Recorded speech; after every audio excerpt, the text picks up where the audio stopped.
দর্শক,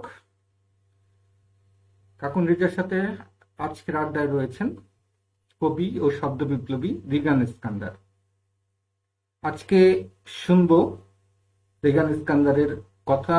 রিগান ইস্কান্দার শব্দ বিপ্লব বলতে কি বোঝাতে চাচ্ছেন, কেন বোঝাতে চাচ্ছেন, তারা শব্দ বিপ্লবের মানেটা কি বলতে চাচ্ছেন, কিভাবে তারা শব্দ বিপ্লব করতে চাচ্ছেন, কিভাবে কবিতার মাধ্যমে মানুষের মাঝখানে জাগরণ আনতে চাচ্ছেন, সেটা জানতে চাবো রিগান ইস্কান্দার কাছে। রিগান ইস্কান্দার, স্বাগত আজকের আড্ডায়। আপনাকেও স্বাগত জানাই এবং আমার সকল বন্ধুদেরকেও স্বাগত জানাই আড্ডার অনুষ্ঠানের মাধ্যমে আমাকে সুযোগ করে দেওয়ার জন্য। আড্ডার সমস্ত কলা কৌশলীকে আমার পক্ষ থেকে সালাম। রিগান, আর আপনারা যেভাবে কথা বলছেন, আপনারা বলছেন যে আপনারা শব্দ বিপ্লবের সাথে জড়িত। আপনার প্রশ্ন আছে, আমরা যখন আপনার পোস্টারটা প্রচার করছিলাম তখন দেখলাম সেখানে প্রশ্ন এসেছে যে আসলে শব্দ বিপ্লবটা কি। এই শব্দ বিপ্লবের মাধ্যমে আপনার কবিতার কথায় পড়ে আসি, আগে আমরা ব্যাখ্যা নিয়ে নিই। আপনারা এই শব্দ বিপ্লবটা বলতে কি বোঝাতে চাচ্ছেন? আপনাদের যে সংগঠন আছে চর্চায়, তার মাধ্যমে আপনারা একটা চর্চা করে যাচ্ছেন সাহিত্যের, এটা আমরা জানি, কিন্তু এই সাহিত্যের মাধ্যমে শব্দ বিপ্লবটা, এই শব্দটা কিভাবে জুড়ে গেল সেই ব্যাপারটা জানতে চাচ্ছিলাম রিগান। আমাদের শব্দ বিপ্লব চর্চায়ন আমাদের কাছে একটা দর্শন। আমরা এই অঞ্চলে, চুয়াডাঙ্গা অঞ্চলে তরুণরা এই দর্শনটাকে ধারণ করার চেষ্টা করছি এবং শব্দ বিপ্লব আমরা বলছি, আমাদের স্লোগান হচ্ছে শব্দ বিপ্লবে সামিল হই।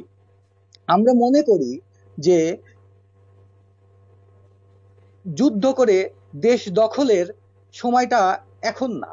এখন যদি আমরা সমাজের পরিবর্তন চাই, আমরা যদি পৃথিবীর পরিবর্তন চাই, সেটা শব্দের মাধ্যমে, সংস্কৃতির মাধ্যমে এবং দর্শনের মাধ্যমেই আনতে হবে। এই জায়গা থেকে আমরা সমাজকে কয়েকটা ভাগে ভাগ করেছি। এখন সমাজের যে প্রবলেমগুলা, সমাজের এই যে বর্তমান অবস্থা, এই অবস্থাটা কি কারণে সৃষ্টি হলো, এটা নিয়ে আমরা ভেবেছি।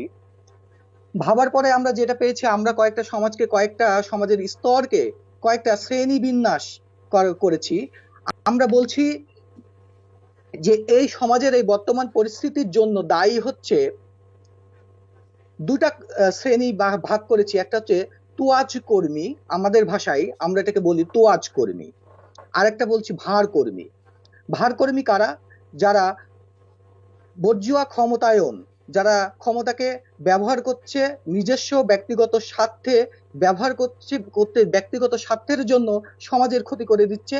এবং আমি মনে করছি যে এই ব্যক্তিগুলা সমাজকে আমরা তাদেরকে ভার কর্মী হিসাবে চিহ্নিত করছি।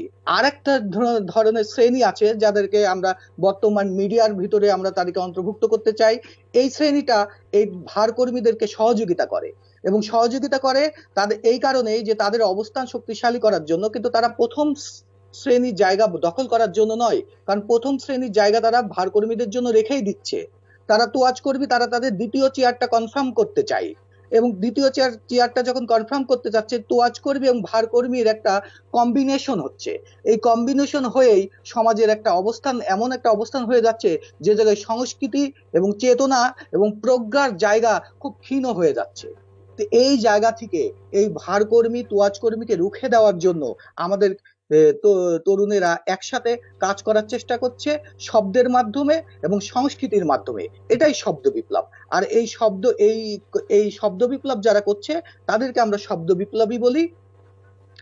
আমরা মনে করি যে বাংলাদেশ না, পৃথিবীর যেখানেই সংস্কৃতির পক্ষে একটা লোক দাঁড়াবে, সেই চর্চায়ন কর্মী, সেই ব্যক্তিকে আমরা চর্চায়ন কর্মী হিসেবে কাউন্ট করি আমাদের দর্শনে। কিন্তু এবং সেই কাউন্ট করে সে যখন সংগঠন হিসেবে, এখানে মাঝখানে একটা কথা বলি, এই যে বিপ্লবের কথাটা এলো, যে আপনি শব্দ বিপ্লবের কথা বলছেন, কিন্তু এই যে সমাজ, আপনাদের উদ্দেশ্য হলো সমাজটাকে পরিবর্তন করা কবিতার মাধ্যমে, এই তো চিন্তা, মূল চিন্তাটা।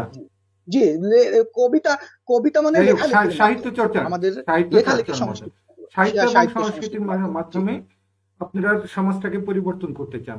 কিন্তু এটা কি আদৌ সম্ভব? এই কাজটা তো মূলত রাজনীতির, কিন্তু এইভাবে কবিতা এবং সাংস্কৃতিক বিপ্লব কি আমাদের দেশে সম্ভব কি না? রিগান, এখন রাজনৈতিক একটা ব্যাপার হচ্ছে, যখন রাজনীতিবিদরা যখন আসছেন, তখন যখন তারা ক্ষমতায় আসছেন, তখন কিন্তু তারা, যখন প্রজ্ঞার অনুপস্থিতি থাকলে কিন্তু, তো যখন তার হাতে ক্ষমতা আসবে তখন কিন্তু সে দানবে রূপান্তর হয়। কিন্তু যদি তার ভিতরে সংস্কৃতি থাকে, সংস্কৃতি বানরা যদি নিয়ন্ত্রণে আসে, তাহলে যেটা ঘটবে, সে তখন তো মানুষ থেকে দানবের দিকে যাবে না, সে তখন মানব থেকে মহামানবের দিকে যাবে। এই এই আমরা এই স্বপ্নটাকে, এই চেতনাকে বিশ্বাস করি, এবং আমরা মনে করি যে রাজনীতি করার জন্য, কিংবা এখন হচ্ছে অস্ত্র দিয়ে, কিংবা যুদ্ধ করে বিপ্লব করার কোনো প্রয়োজন নেই। সংস্কৃতি যদি রাজনীতিকে ডিফেন্স করতে পারে, সংস্কৃতির যদি ক্ষমতায়ন হয়, সংস্কৃতির বান যদি, মানুষ যদি ক্ষমতায়ন হয়, যদি সমাজে এমন আমরা একটা পৃথিবী কল্পনা করি, এমন একটা দেশ আমরা কল্পনা করি, যেখানে একজন, সমস্ত যারা দেশ পরিচালনা করছেন, পৃথিবী পরিচালনা করছেন, তারা যদি সংস্কৃতিবান হয়, তারা যদি প্রজ্ঞাবান হয়, তাহলে তো সমাজ পাল্টাবে। এবং সেই জায়গা থেকে আমাদের স্বপ্নটা, এবং আমরা এখান থেকে কাজ করছি।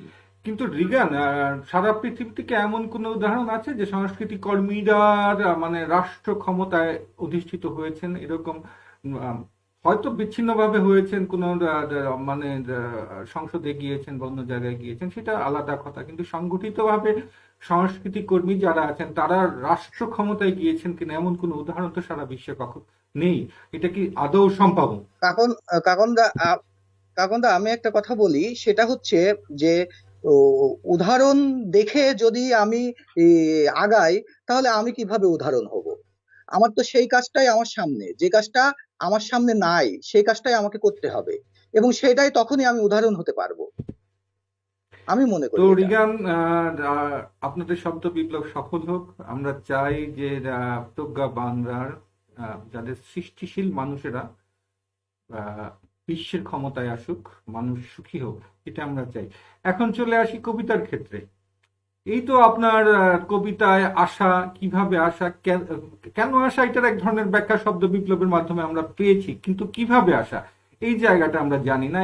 এটা যদি জানাতেন একটু। আমি কবিতায় মানুষ কিভাবে আসে, আমি অনেকজনকে বলতে শুনেছি যে, আমি অনেক বড় আমাদের সিনিয়রদের কবিদেরও বলতে শুনেছি যে, আমি কবিতা লেখা শুরু করি, কবিতায় আসি ইন্টারমিডিয়েট পাশ করে, কিংবা আমি ম্যাট্রিক পরীক্ষা দেওয়ার পরে কবিতায় এসেছি। কিন্তু আমি খুব ভেবেছি, আমি তার চিন্তা করেছি যে আসলে একজন মানুষ ইন্টারমিডিয়েট পরে চিন্তা করলো যে কবিতায় আসবো, এবং সে কবিতায় আসলো, এটা কিভাবে পসিবল? আসলে আমার ক্ষেত্রে তা ঘটে নাই। আমি যেন খুব ছোটবেলা থেকেই, যখন ক্লাস থ্রিতে দুখু মিয়া পড়েছি, তখনই যেন আমার যেন মনে হয়েছে যে দুখু মিয়া, তখনই আমার ভিতরে যেন কবিতা বাড়তে শুরু করেছে, কবিতার আহ, আহ, ভিতরে থেকে আসছে, মনে হচ্ছে যে আমিও কিছু বলতে চাই, আমারও কিছু স্বপ্ন আছে। এই জায়গা থেকে যে আমি ছোটবেলা থেকে লিখতে শুরু করি, এই লেখা থেকে আস্তে আস্তে আস্তে আস্তে আমি লেখাটাকে, কোনো সময় আমার বিভিন্ন সময়ে বিভিন্ন রকম ক্রিটিক্যাল মোমেন্ট গেছে লাইফে, কিন্তু আমি কোনো সময় লেখাটা ছাড়ি নাই। এবং লেখাটা না ছাড়ার কারণেই আমি মনে করি যে আজকে যে আমি যে জায়গায় দাঁড়িয়ে আছি, আমি যে জায়গায় যে কবিতা লিখছি, এই অবস্থানে আমার আশাটা। আচ্ছা, সুফিয়া খালার একটা সিরিজ আছে, এই সুফিয়া খালাটা কি? সুপিয়া খালা হচ্ছে, আমি আমরা হচ্ছে, আমি যখন ম্যাট্রিক পরীক্ষা দিই, তখন আমরা ভাড়া থাকতাম। বাড়িটা হচ্ছে মুজিবার উকিলের বাড়ি, চুয়াডাঙ্গায়। তো সুফিয়া খালা তখন হচ্ছে যে, আমি তখন কিশোর, সুফিয়া খালা ছিলেন ওই বাড়িতে মুজিবার উকিলের ভাতিজিয়া বলা চলে, তিনি ছিলেন সুফিয়া খালা। তার কাছে আমরা আদর যত্নে ভালোবাসায় এই লালন হয়েছি। তে আমার কৈশোরকে ধরতে গেলে আমার মনে হয়েছে যে সুপিয়া খালাকে ধরতে হবে, সুপিয়া খালাকে আনতে হবে। তাছাড়া যেন আমার কৈশোর, আমার জীবন অপূর্ণ থেকে যাচ্ছে, সে জায়গা থেকে সুপিয়া খালাকে আনা। অর্থাৎ আমরা সমাজে যাকে খুব নিম্ন শ্রেণীর মানুষ বলি, যাদের মানে এক ধরনের গৃহ পরিচারিকা বা এই ধরনের শব্দ ব্যবহার করি, উন্নত বিশ্বে হয়তো মেড সার্ভেন্ট বলেন, এইরকম একজন মানুষকে মানুষ হিসেবে প্রতিষ্ঠিত করার প্রয়াস কি সুফিয়া খালা? না না, সুপিয়া খালা তো সেই শ্রেণীর না।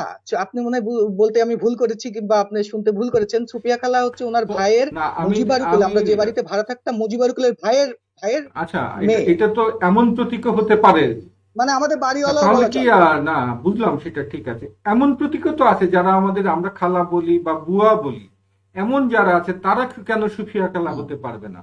আপনার জায়গা, আপনি যখন বিপ্লবের কথা বলছেন, আপনার আত্মীয় কেন আসবে, উনি কেন আসতে পারবেন না? রিগান। না না, অবশ্যই পারে।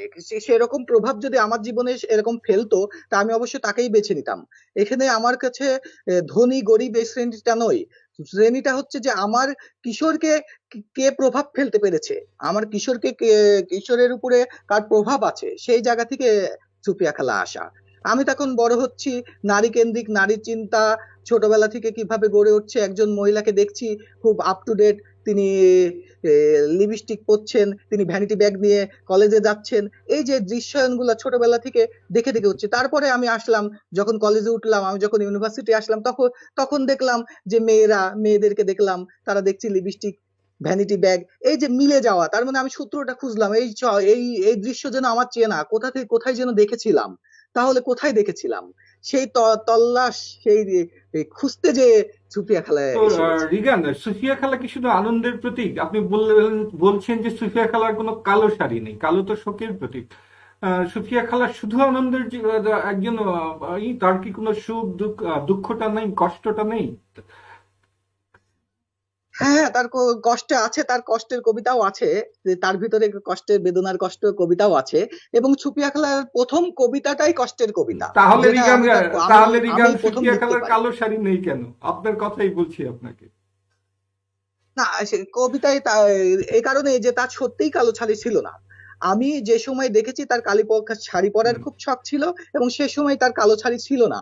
যে কারণে আমি তাকে লিখেছি। এখন তার কালো শাড়ি আছে কিনা আমার জানা নেই, হ্যাঁ, তবে সেই সময় ছিল না। ঠিক আছে রিগান। রিগান, তো অনেকক্ষণ কথা হলো, এখন একটু কবিতায় চলে যাই। দুটো কবিতা শুনি, শব্দ বিপ্লবে সামিল হই। জি, আমি আপনি যেহেতু সুপিয়া খালার ইয়েটা বললেন, আমি প্রথম কবিতাটাই পড়তে চাই অবশ্যই সুপিয়া অবশ্যই খালার রিগান, ইয়ের। অবশ্যই। এবং এটা একদম, আমি আপনাকে বলি যে এই কবিতাটা একদম বাস্তব, মানে একেবারে লাইফ থেকে আমি নেওয়ার চেষ্টা করেছি। কবিতার নাম হচ্ছে জাদু টোনা।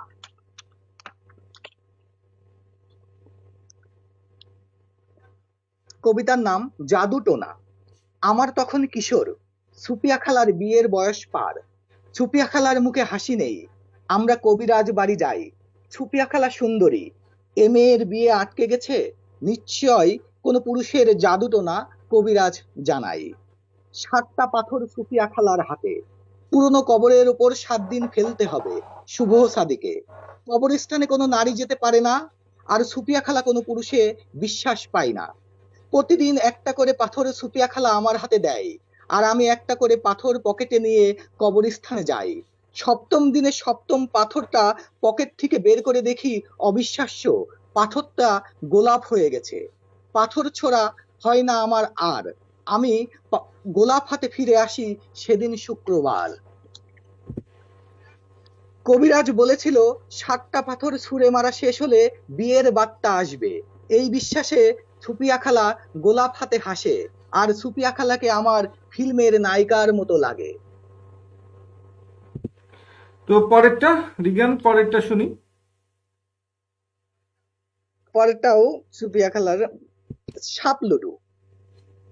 দুপুর, আমি আর সুপিয়া খালা লুডু খেলতে বসি। সুপিয়া খালার বয়স 35, আমার বয়স 15। প্রথমে আমার চাল, আমি গুটি চালি, মই দিয়ে 8 ঘর উঠে আসি আমি। সুপিয়া খালা 35, আমার 23। এবার সুপিয়া খালার পালা। সুপিয়া খালা গুটি চালে, সুপিয়া খালাকে সাপে খায়। 5 ঘর নেমে আসে সে, তার বয়স নেমে আসে 30-এ। আবার আমার চাল, আমি এবার 2 ঘর ময়ে উঠি। এবার আমার বয়সে দাঁড়াই 25। এদিকে সুপিয়া খালা সাপের ভয়ে ইসপিস। সুপিয়া খালার দান, আইতাল কুশ্রি পরে চাল দেয় সুপিয়া খালা।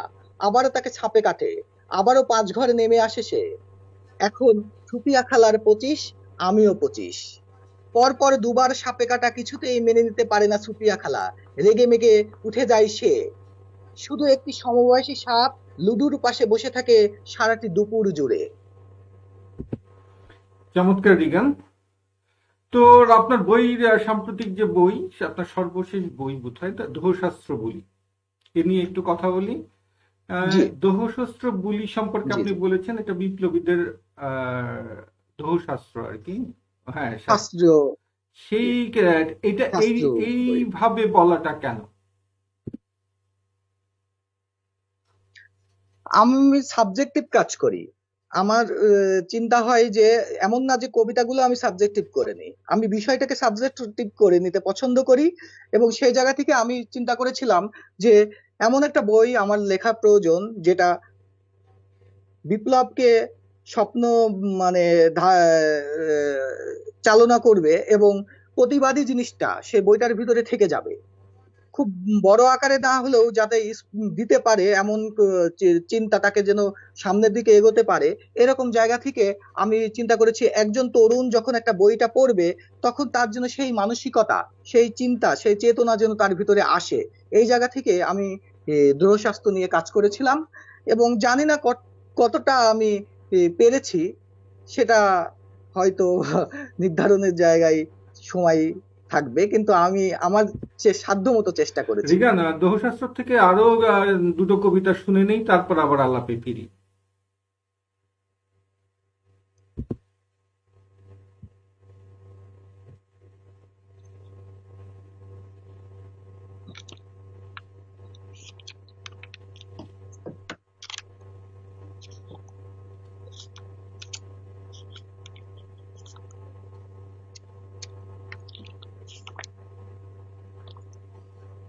কল শ্রমিক বলে একটা কবিতা আছে। কল শ্রমিক। আমাদের বাড়িটা বানানো হলো, বাবা বললেন সবার আগে জরুরি একটা টিউবওয়েল। সারাদিন পরিশ্রম করে মাটির গভীর বুকে লোহার পাইপ পুঁতে দিলেন একজন ঘামে ভেজা কল শ্রমিক। তারপর সূর্য ডুবো ডুবো মুহূর্তে সে কলে পানি উঠলে আমাদের সে কি আনন্দ! নতুন বাড়ি, নতুন জল। মা বললেন আগে অজুর বদনাটা ধর, দুরাকাত শুক্রিয়া নামাজ পড়ে নেই। আমরা এখন সে কলের জল খাই, আমরা এখন সে কলের জলে অজু করে আল্লাহর নামে নামাজে দাঁড়াই। সে কলের জলে বাবাকে অজু করতে দেখে আমি বললাম আমাদের কল শ্রমিকের নামটা যেন কি? বাবা বললেন সে তো বহুদিন হয়ে গেছে খোকা, নামটা তো আর মনে নেই। আমরা আজও সে কলের জল খাই, আমরা আজও সে কলের জলে অজু করে আল্লাহর নামে নামাজে দাঁড়াই। আহা, কি নিদারুণ ভাবে পরিবার শুদ্ধ আমরা কল শ্রমিকের নামটা ভুলে যাই। রিগান, আপনার একটা অনুরোধ আছে, সাগর নওয়াজ শুনতে চাচ্ছেন দোহশাস্ত্র বলির থেকে ফুটবল কবিতাটা। আমরা কি ফুটবল কবিতাটা শুনবো? হ্যাঁ, ফুটবল কবিতা একটু ধারাভাষ্য টাইপের কবিতা। তো আচ্ছা বলতে আচ্ছা, পারি শুনতে এই চাচ্ছেন আর না, কি। আমাদের মানে একটা অনুরোধ আছে আর কি। আচ্ছা, সাগর যে সাগর যেহেতু আমার আহ, সাগরকে সাগরের জন্য কবিতাটা পড়া যেতে পারে। ফুটবল মাঠে হাড্ডাহাড্ডি লড়াই চলছে। সরকারি একাদশ বনাম বনাম শ্রমিক একাদশ। মিড মাঠে হঠাৎ গণতন্ত্র আমার পায়ে এসে পড়লো। আমি গণতন্ত্র নিয়ে এগিয়ে যাচ্ছি। ইউনিয়ন পরিষদের চেয়ারম্যানকে সুন্দর করে কাটিয়ে গণতন্ত্র তুলে দিলাম হকারের পায়ে। হকার এগিয়ে যাচ্ছে গণতন্ত্র নিয়ে, হঠাৎ সামনে এলো সরকারি আমলা। হকার হেড মেরে গণতন্ত্র ছুড়ে দিল কৃষকের কাছে। কৃষক এগিয়ে যাচ্ছে গণতন্ত্র নিয়ে, কৃষক দারুণ কেরি কাটে। এবার সামনে সরকারি একাদশের মাঠদাঙ্গা খেলোয়াড় তুখোর ছাত্র নেতা গণতন্ত্র নিয়ে নিল দখলে। সমানে সমান লড়াই চলছে। ছাত্র নেতাকে তিন দিক দিয়ে ঘিরে ধরলো কামার, রিক্সাওয়ালা ও তাঁতি। সরকারি একাদশের ছাত্র নেতাকে ডিফেন্স দিতে এগিয়ে এলো সরকারি একাদশের দক্ষ খেলোয়াড় পুলিশ। হঠাৎ ফাউল, আদালতে রেফারির বাঁশি। দর্শকের ভেতর থেকে কেউ কেউ চিৎকার করে উঠল লাল কার্ড, লাল কার্ড। তাঁতির ডান হাতে চোট, রিক্সাওয়ালার বাপাটি গেছে বেঁকে। গণতন্ত্র এবার কামারের দখলে, সে ওটা নিয়ে দিল ছুট। সরকারি একাদশের গোলবার লক্ষ্য করে গোলকিপারের সামনে হোমরা চোমরা ব্যাকি মন্ত্রী। নিরুপায় কামার ব্যাক ভলি দিয়ে গণতন্ত্র ফেললো আমার দিকে, আর আমি ডিফেন্সের বাইরে থেকে টানা একটি শটে গণতন্ত্র ভরে দিলাম সরকারি একাদশের পাছার ভেতর। আর গোলকিপার রাষ্ট্ররক্ষক ডস খেয়ে গণতন্ত্রের উল্টো দিকে জাচুদাগা বলে গেল পড়ে। গোল!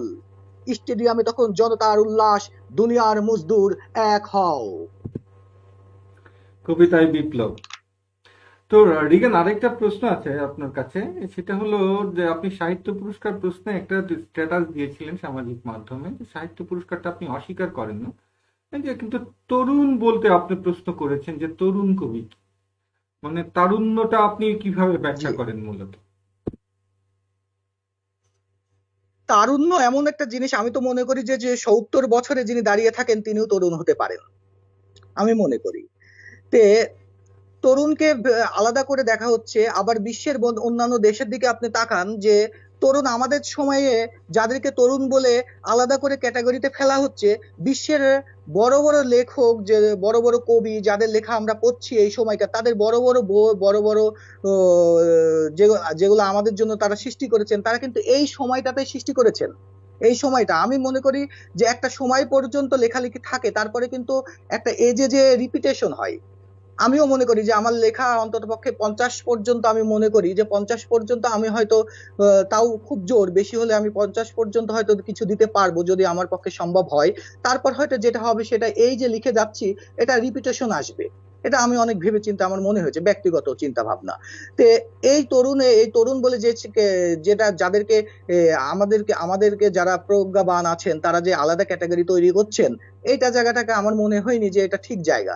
আমি মনে করি এবং আমি মনে করি এটা তরুণের জন্য, তরুণ যাদেরকে বলা হচ্ছে তাদের জন্য সম্মানজনক নয়। আমি মনে করছি পুরস্কার যদি তাকে দেওয়া হয়, যদি সেই লেখা যদি অবশ্যই উত্তীর্ণ হয়, হ্যাঁ, তাহলে আমি মনে করি যে তাকে সাহিত্যিক হিসাবে পুরস্কার দেওয়া হোক, এবং তাকে সাহিত্যিক হিসাবে দাঁড় এবং একজন মানুষকে তার চাওয়াটাও সেটা হওয়া উচিত। এই জায়গা থেকে আমি মনে করছি না, এই জায়গাটাকে আমি কোনোভাবেই মেনে নিতে পারি না আমি ব্যক্তিগতভাবে, সেই জায়গা থেকে আমি বলেছি। এখন তারপরেও আমি লিখেছি, তারপরেও যদি সকলের যে মতামত, সকলের চিন্তা ভাবনা যে আমার সাথে মিলতেই হবে এমনটা নয়, আমার ব্যক্তিগত এখানে চিন্তা। রিগান আরেকটা কথা আছে যে আপনি বয়সের কথা বললেন যে 50 বছরের পরে হয়তো রিপিটেশন চলে আসবে, পুনরাবৃত্তি যাকে বলে। তো যদি তাহলে তো বয়সটাও একটা ফ্যাক্টর, শুধুমাত্র সংখ্যা বলে অনেকে কাটিয়ে যেতে চান, কিন্তু এই বয়সটাও একটা ফ্যাক্টর। আপনার মানসিক জোরের প্রশ্ন আছে, সবকিছু আছে। তরুণরা যা করতে পারে পারে জি সেটা, জি জি হ্যাঁ, জি জি এটা জি এটা আছে। পারে না সম্ভবত। যাই হোক, আমি একটা কবিতা পড়ছি, আপনার কবিতা। কমরেড, মিছিলে দেখাও মুখ, স্লোগানে চাই এক থালা ভাত, দেশ জুড়ে সমতা ফেরার সুখ, এ দাবিতে উঁচিয়ে উঠুক হাত। এই যে যে মিছিলের কথা, এই যে জি, হাত ওঠানোর কথা, এই যে যে এটা, এটা তো মানে শুধু শব্দে সম্ভব নয়। এটা কি শুধু শব্দে সম্ভব? তো কবিতার সাথে যদি রাজনীতিটা যুক্ত না হয়, মানুষের অধিকার আদায়ের সাথে কথাই যদি থাকে, তাদের সাথে যদি পায়ে পা রেখে না চলা যায়, হাতে হাত রেখে না চলা যায়, তাহলে কি শব্দ বিপ্লব সম্ভব, রিগান? না, আমি কিন্তু রাজনীতিকে অস্বীকার করি নাই। আমি বলতে চেয়েছি যে এই যে রাজনৈতিক যে অবস্থানটা, যারা এখনকার যে প্রজ্ঞা থেকে দূরে সরে যে যে রাজনীতির যে অবস্থানটা আমাদের দেশে বর্তমানে চলছে, এটা আপনিও স্বীকার কাটবেন, আমিও স্বীকার কাটবো, এরকম একটা অবস্থানের ভিতরে আমরা এই দেশে বাস করছি। হ্যাঁ, বিশ্বের অন্যান্য দেশেও একই অবস্থা। তো সেই জায়গা থেকে আমি যেটা বলতে চাচ্ছি যে চর্চায়ন, আমরা যেটা বলতে চাই সেটা হচ্ছে চর্চায়নের জায়গা হচ্ছে যে সাংস্কৃতিক বান, প্রজ্ঞা বান, যা বানরা, এই যে এই ক্ষমতায়ন যে জায়গাটা, এই জায়গাটা তাদের দ্বারা নিয়ন্ত্রিত হতে পারে, কিংবা সংস্কৃতি, এখনকার যে যুগটা চলছে সংস্কৃতি, কিন্তু সংস্কৃতি বানদের, কিন্তু সংস্কৃতি যারা চর্চা করছে তাদেরকে কিন্তু নিয়ন্ত্রণ করছে রাজনীতিবিদরা, যে কোনো ভাবে, যে কোনো কৌশলে, যে কোনো অ্যাঙ্গেলে কিন্তু নিয়ন্ত্রণ করছে। কিন্তু আমি চাচ্ছি যে না, যদি সংস্কৃতি যদি প্রভাব বিস্তার করতে পারে, তাহলে এই সংস্কৃতি দ্বারা তারা নিয়ন্ত্রিত হবে। এই যে নিয়ন্ত্রণের প্রশ্নটা আসছে, এই জায়গাটা যখন প্রজ্ঞা দ্বারা নিয়ন্ত্রিত হবে, তখনই একটা মুভমেন্ট, একটা পরিবর্তন আসবে। এই জায়গাটা নিয়ে আমি কথা বলতে চাই সব সময়। বুঝলাম। রিগান, তো রিগানের কবিতা তো বিপ্লব কেন্দ্রিক, কিন্তু এর মধ্যে এই কবিতাটা, না আমি না, বলি বিপ্লব, বিপ্লব আসে, মানুষের কথা আসে, কিন্তু অন্য কথাও আসে। যেমন রিগান বলছেন, দেখি জমিনে আরশ খোঁজে অদেখা ইমানদার, আর জমিনে আটকা পড়ে ফকির স্কান্দার। এই যে যে সুফিজম কবিতায়, জি বিপ্লব আর সুফিজম জি, পরস্পর কি একটু সাংঘর্ষিক না? সুফিজম তো বিপ্লবের কথা বলে না। সুফিজম, বিপ্লবের মধ্যে একটা যুদ্ধের কথা থাকে, একটা সংঘর্ষের কথা থাকে, একটা কেড়ে নেওয়ার কথা থাকে, যেখানে একটা জোরের কথা থাকে। কিন্তু সুফিবাদ কিন্তু জাস্ট তার বিপরীতটা, হ্যাঁ, শান্তির কথা থাকে। তো এই যে দুইটা ধারা রিগান ইস্কান্দারের মধ্যে, এটা কি সাংঘর্ষিক না? এই জায়গাটায় নিতে গেলে, এই জায়গাটাকে নিয়ে বিবেচনা করতে গেলে আমাকে আবার চর্চায়নের দর্শনের কাছেই যেতে হবে, আবার ওই জায়গাটাকে আবার আমাকে বিশ্লেষণে ফেলতে হবে। কারণ কেন, এখনকার যে ভাববাদী যে জায়গা, ভাববাদ কি বলছে সে জায়গাটাকে আমাকে আবার প্রশ্ন প্রশ্ন আমাকে আবার আসতে হবে। ভাববাদ যে বলছে যে পূর্ব নির্ধারিত যে কথাটা বলছে ভাববাদ, এই জায়গাটাকে চর্চায়ন বিশ্বাস করে না। আবার যে মার্কস যেটা বলছেন যে বস্তুবাদী কথা বলছেন, ডান দিকের উপরে বিশ্বাস আছে। জাপল ছাত্রের মতো আমাদের কিন্তু ডান দিকটাই আমরা অস্বীকার কাটছি না, সাম্যবাদকে আমরা অস্বীকার কাটছি না। আমরা যে জায়গায় বলতে চাচ্ছি বস্তুবাদ, এই জায়গাটাই আমাদের প্রশ্ন আছে। কারণ বস্তুবাদ হচ্ছে পরিবেশকে অতিক্রম করে যাওয়ার ক্ষমতা রাখে না। বস্তুবাদ বলছে পরিবেশকে অতিক্রম করে যাওয়ার ক্ষমতা রাখে না, পরিবেশ দ্বারা নিয়ন্ত্রিত। এই যে নিয়ন্ত্রিত জিনিসটা, আমি মনে করি না, এটা কখনোই সম্ভব না। মানুষ পরিবেশকে অতিক্রম করে যাওয়ার ক্ষমতা রাখে, এটাকে জাপল ছাত্র বলছে প্র্যাক্সিস। হ্যাঁ, এই প্র্যাক্সিস নিয়ে অনেক আলোচনা হয়েছে। এই প্র্যাক্সিসটা কিন্তু যে অবস্থা, এই অবস্থান থেকে পরিবর্তন, বর্তমান অবস্থা থেকে পরিবর্তন, সামনের দিকে যে পরিবর্তন ঘটানোর চিন্তাটাই হচ্ছে অভিক্ষেপ, প্র্যাক্সিস। এই জায়গাটা একমাত্র মানুষের ভেতরেই আছে। আমরা এমন একটা দর্শন নিয়ে কাজ করছি যেখানে একজন বাউল এবং একজন বিজ্ঞানী একই সাথে বসতে পারবেন, বসে সমাজকে নিয়ে ভাবতে পারবেন। এমন না সারাদিন যে ওই বস্তুবাদী আমরা নেব না, ওর বাউল তান্ত্রিক আমরা নেব না, এই নিয়ে সারাদিন ফাইট ফাইট ফাইট ফাইট করতে করতে করতে করতে আসলে ফাইটের মাঠেই থেকে যাচ্ছি। সমাজ তার কোনোই পরিবর্তন হচ্ছে না, এত বছর ধরে হয়েও নাই। সেই জায়গা থেকে অনুভব করেই তো আমাদের চিন্তা ভাবনা আমরা অর্থাৎ আপনার আগাচ্ছি। একটা সমন্বয় করতে চাচ্ছেন যে নিজেদের মধ্যে সাংঘর্ষিক কোনো ব্যাপারের উদ্ভব না হয়। আমরা যারা সমাজ পরিবর্তন চাই, সেটা যে পথেই চাক না কেন, যেন নিজেদের মধ্যে কোনো পরিবর্তনের জায়গাটা না আছে। যাই হোক, হ্যাঁ হ্যাঁ, এই রিগান, আমরা শুনতে চাচ্ছি সুফিজমের আপনার কিছু কবিতা। এই যে যেমন আছে, কে রাধে গো ডালে চালে মাছে ঝোলে, আর আঁচি বাড়ির জন্মগন্ধ পাইল রে কান্দার। এই যে এই ধরনের কিছু হ্যাঁ, একেবারে এই ধরনের একটু কবিতাগুলো শুনতে চাচ্ছি আমরা। দুটো কবিতা অন্তত। আমার কাছে তো এই মুহূর্তে ওই কবিতাগুলো নাই আমার কাছে, এবং ওই কবিতাও আমি খুব হুম। কম লিখেছি। হ্যাঁ, ওটা নিয়ে আমি কাজ করছি। আমি খুব আপনাকে বলেছি যে আমি সিলেক্টিভ কাজ করি, আমি ওই বিষয়টা নিয়ে কাজ করছি। ভাববাদের বিষয়টা আমি মেনলি হচ্ছে চর্যাপদ নিয়ে কাজ করছি, মানে চর্যাপদের যে কাজটা আছে সেটা নিয়ে আমি কাজ করছি। আমার স্বপ্নটা আছে, আমার চিন্তা ভাবনাটা আছে ওটাকে কিন্তু নিয়ে কাজ করা, ওটাকে। চর্যাপদ নিয়ে কাজ করলে তো ভাববাদের চিন্তায় তো ওই কাজ থেকেই কোনো কিছু শুনি হাতের কাছে থাকলে, যে এখন যেটা নিয়ে কাজ করছে। হাতের কাছে আমি আপনি ওই মুহূর্তে আমার কাছে নাই, আমি ওইটা নিয়ে আনি নাই, এই জন্য আমি ঠিক বলতে পারছি না। রাতগত পৃথিবীতে জাত বুঝি, হাত নাই কলবিতে নাত খুঁজি, প্রেম ভাত উনুনেতে আজ জ্বালি, জাপিত তন্ত্র মাখি ক্ষুধারে আঁকি। পাখা যদি উড়ে যায় পাখি ছাড়ি, ফাঁকি দিয়ে পুড়ে যায় দেহ কাঠি, আঁকি মনে এঁকে যাই বাড়িখানি, গোপন ঘরে ঢুকি ভেতেতে ভুলি, দেখি জমিনে আরশ খোঁজে অদৃশ্য ইমানদার, আর জামিনে আটকা পড়ে ফকির এস্কান্দার। এই হচ্ছে মনে ছিল আমার, আর আচ্ছা, মনে ঠিক নাই। আছে, আমরা দোহশাস্ত্র বলির থেকে আরেকটা কবিতা শুনে নিই।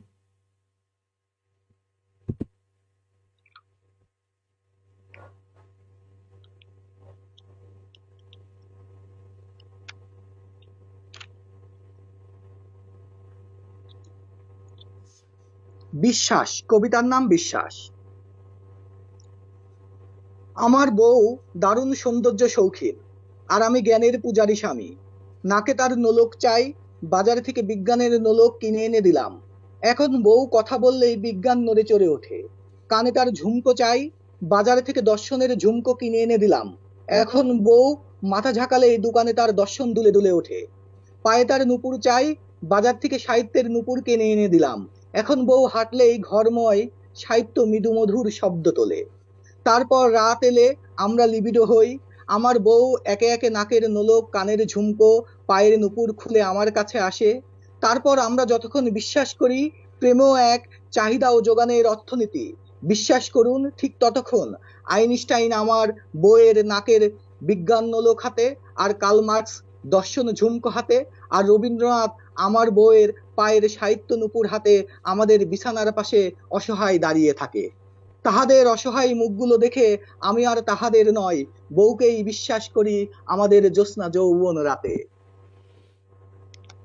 এই যে এই ধারাটা, এই বাস্তববাদিতা কবিতা, এর মধ্যে আবার আপনি কার্ল মার্কস, রবীন্দ্রনাথ, আইনস্টাইন, বিজ্ঞান, দর্শন এবং এটাকে বলে সাহিত্য, তিনটাকে একসাথে পাঞ্চ করলেন।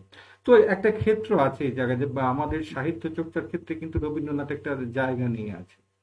তো আমরা কোনো কবি, অনেক সময় অনেক আমার সাথে যারা অনুষ্ঠানে এসেছে তাদের অনেককে জিজ্ঞেস করেছি যে রবীন্দ্র যে প্রভাবটা, এই প্রভাব যদি আপনি যদি রবীন্দ্রনাথকেই নির্দিষ্ট করে নেন, তাহলে আরেকজন রবীন্দ্রনাথ তো সৃষ্টি হওয়ার জায়গাটা থাকবে না।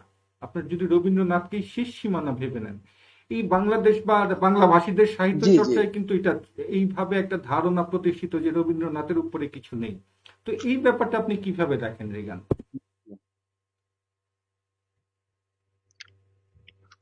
রবীন্দ্রনাথের কাছে আমরা তো আসলেই ঋণী। তার কাছ থেকে আমাদের সমস্ত কিছু, আমাদের উত্থান, আমাদের চিন্তা চেতনার জায়গা, বিশদ জায়গা জুড়ে তিনি আছেন। তবে রবীন্দ্রনাথ শেষ কথা নয়।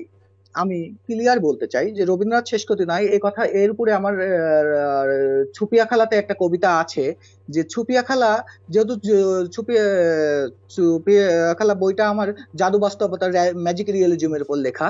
তো সেখানে আছে যে ছুপিয়া খেলা বইয়ের ভিতর রবীন্দ্রনাথ বই পড়ছিলেন, রবীন্দ্রনাথের বই পড়ছিলেন ছুপিয়া খেলা দুপুর বেলা। যখন দুপুরবেলা তিনি বই পড়ছিলেন, আমি তাকে খুঁজতে এসে দেখি যে তিনি এত মনোযোগ দিয়ে পড়ছিলেন যে বইয়ের ভিতরে ঢুকে গেছেন। তা আমিও বইয়ের ভিতরে ঢুকলাম। আমি যখন বইয়ের ভিতরে ঢুকলাম, তখন আমাকে রবীন্দ্রনাথের প্রহরীরা আমাকে আটকিয়ে দিল। বলছে যে বালক, তুমি ভিতরে যেও না, কারণ ভিতরে গুরুদেব এক নারীর সাথে কথা বলছেন। তা আমি তখন চিন্তা করছি যে ছুপিয়া খেলাকে রবীন্দ্রনাথ কি বলতে পারেন। এই কথা ভাবতে ভাবতে কেটে গেল আমার কিশোর বেলা। আর এবার কি ছুপিয়া খেলা এবার কি ছুপিয়া খেলা ঢুকে যাবে এ, আমার গ্রন্থে, এ, এ, এবং এসকান্দারের প্রহরীরা কি আটকিয়ে দেবে সেই পথ? মানে রবীন্দ্রনাথের পথ যেমন রবীন্দ্রনাথকে একটা বালককে আটকাচ্ছেন, এবং আমিও বলতে চাচ্ছি যে আমার সেই কবিতায় কি, আমি যখন আমার বইয়ের ভিতরে যদি ছুপিয়া খেলা ঢুকে যায়, আবার কোনো নতুন বালক যখন আসবে, তার পথ কি আটকিয়ে দেবে সে এসকান্দারের প্রহরীরা? এই জায়গায় আমি একটা প্রশ্ন রেখেছি। তো এই এই জায়গাটা আসলে আমাদেরকে, ওই যে আটকিয়ে দেওয়া, বালক থাকবে কিন্তু বালকের যে চিন্তা, যে স্বপ্ন, তার কিন্তু সেই ক্রস কিন্তু তাকে দিতেই হবে। যদি না দিতে পারে তাহলে কিন্তু আমাদের যে ছাড়িয়ে যাওয়ার বিষয়টা, যে স্বপ্নর বিষয়টা, আমাদের যে এগিয়ে যাওয়ার বিষয়টা, এই জায়গা কিন্তু থামবে, অবশ্যই থামবে। গুরু ভক্তি আমাদেরকে অবশ্যই প্রয়োজন, গুরু ভক্তি আমাদেরকে অবশ্যই থাকতে হবে। তার মানে এই নয় যে দর্শন চর্চা, চিন্তা ভাবনা আমাদেরকে সেই জায়গাটাকে একেবারে মানে পীর কেন্দ্রিক করে ফেলতে হবে। এই জায়গাটায় আমি বিশ্বাস রাখি না। হ্যাঁ, রিগান ইস্কান্দার, শুনলাম আপনার কথা রবীন্দ্রনাথ বিষয়ে। আপনি একটা জায়গায় স্ট্যাটাস দিয়েছেন, আপনার মন্তব্য করেছেন সামাজিক মাধ্যমে, ইন্টেলেকচুয়াল আর কবির মধ্যে পার্থক্য আছে। এই পার্থক্যটা কি, রিগান? দেখো, একজন কবিকে কিন্তু অনেক প্রকার হতে, অনেক অনেক মানে কবিকে কিন্তু আহ, আমি মনে করি একজন কবিকে তার অন্যান্য চাওয়া পাওয়া, স্বপ্ন, এই জায়গাগুলা সে কিছুটা কিছুটা একজন সাধক টাইপের। আমি আমি ব্যক্তিগতভাবে নিজেকে ইন্ডিকেট করছি না, কিন্তু এরকম আমার বন্ধুরা ভাবাও ভুল হবে। হ্যাঁ, কিন্তু আমি মনে করি যে একজন কবি, একজন মানে একজন সাধক ব্যক্তি, এই জায়গা থেকে যে যে এমন কোনো চিন্তা আসা উচিত না যে এই চিন্তাটা ব্যক্তিকে নিয়ন্ত্রণ করে এবং ব্যক্তির অবস্থানকে পরিষ্কার করার চিন্তা ভাবনা থাকে। এই জায়গাটা থেকে আমাদেরকে বেরিয়ে আসতে হবে। এই জায়গা থেকে আমার ওই স্ট্যাটাসটা দেওয়ার কারণ ছিল। অর্থাৎ ব্যক্তি চিন্তার বাইরে আসতে হবে, সেই তো। আর আমাদের সাথে জি। এই মুহূর্তে যোগ দিয়েছেন মাজিদুর রহমান একজন, আছেন মনিরা মিনি, মাহবুবা লাভিন। তো মজিদুর রহমানের প্রশ্ন আছে একটা, সেটা হলো, প্রথম প্রশ্ন ছিল যেটার উত্তর আপনি দিয়ে দিয়েছেন, যে চর্চায়ন শব্দ বিপ্লবের কথা বলে। আরেকটা কথা বলেছেন উনি, যে জাস্ট উল্টো ভাবে বলেছেন, আপনাদের যে ধারা সেই উল্টো ভাবে বলেছেন, যে বিপ্লবকে কি শব্দের বাঁধনে বেঁধে রাখা যায়? আপনার যেমন বিপ্লব ছড়িয়ে দিতে চাচ্ছেন সেরকম বেঁধে রাখা যায় কিনা, রিগান? না, না, সব বিপ্লবকে শব্দের বাঁধনে কখনোই বাঁধা যায় না এবং বাঁধতেও চাচ্ছি না। কিন্তু বিপ্লবের শুরুটা যে আমাকে যে শব্দের মাধ্যমেই শুরুটা হচ্ছে। আমি সমাজে প্রভাব ফেলবো কিভাবে, আমি সমাজে কিভাবে প্রভাব ফেলবো, কিভাবে মানুষের কাছে যাব, কিভাবে আমি মানুষের কাছে দর্শন নিয়ে যাব, কিভাবে মানুষকে আমাদের কথা বলবো, কিভাবে সমাজ পরিবর্তনের কথা বলবো, এই জায়গায় শব্দের কথা বলছে। এবং ধর্মগ্রন্থেও আপনি দেখেন, বলছে যে সৃষ্টির আদিতে শব্দ ছিল। বাইবেল বলছে যে সৃষ্টির আদিতে শব্দ ছিল। শব্দ একটা ইম্পর্টেন্ট ফ্যাক্ট, মানে এই শব্দ থেকেই কিন্তু সমস্ত কিছুর সৃষ্টি। হ্যাঁ রিগানা, একটু অন্যদিকে যাই এখন। আর একটু বলে নিই, আমাদের সাথে জাকিয়া খানও যোগ দিয়েছেন, লেখিকা জাকিয়া খান আমাদের সাথে আছেন। তো অন্যদিকে একটু যাই। আপনি আর একটা ধারণা আছে যে তেলের কথা বলছেন যে আগে মানে বাংলাদেশ থেকে ভারত যেত, এখন ভারত থেকে বাংলাদেশ আসছে, এরকম একটা কথা আপনি এক জায়গায় উল্লেখ করেছেন। সেই ক্ষেত্রে যাই না, ঠিক ওইভাবে যাই যে এই যে দেখেন বাংলাদেশ, এই দেশে যে আমরা সাহিত্য চর্চা যারা করছেন, আপনারা আমরা যারা করছি সাহিত্য চর্চা, এই বাংলা ভাষীদের মূল জায়গাটা, কেন্দ্রটা কিন্তু এখন বাংলাদেশ, একটা স্বাধীন দেশ। এবং সংখ্যাতেও যদি বলেন তাও বাংলাভাষীর সংখ্যা বাংলাদেশে বেশি। এবং ভারতের যে জায়গাটা বাংলা সাহিত্যের চর্চা হয় সেটা হলো পশ্চিমবঙ্গ, সেখানে বাংলাভাষীর সংখ্যা আমাদের থেকে কম। এবং আমাদের রাষ্ট্রভাষা বাংলা, কিন্তু তাদের রাষ্ট্রভাষা হিন্দি। এবং তারা এক ধরনের আগ্রাসনের মুখে আছে, যেটা মানে আমরা বিপ্লবের ভাষায় মানে আগ্রাসন বলতে পারি।